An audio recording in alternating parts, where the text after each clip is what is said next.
नमस्कार जय जगन्नाथ आपण माने जानिचंती हिंदी फिल्म इंडस्ट्री जो कॉमेडियन राजपाल यादव वर्तमान अरेस्ट होते एबे से रिलीज हो गले जदि न्यूमरोलॉजी हिसाब रे आमे एनालिसिस करबा कोन हेई थाई पारे देखंतु न्यूमरोलॉजी हिसाब रे जदि आमे देखिबा तांकर डेट ऑफ बर्थ होउची 16 मार्च 1971 जदि पर्सनल ईयर तांकर कैलकुलेशन करबा वर्तमान तांकर पर्सनल ईयर चलीची 2 सेमती तांकर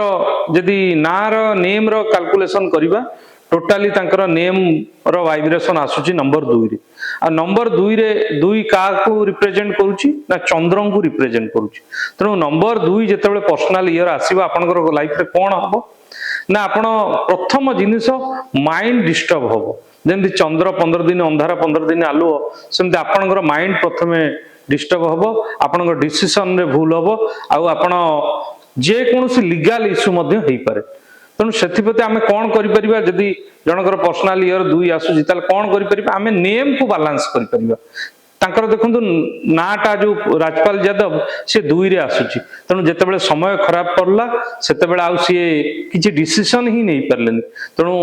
जदि से ना को बैलेंस करिवे निश्चय तांग लाइफ रे चेंजेस आसीबो जय जगन्नाथ।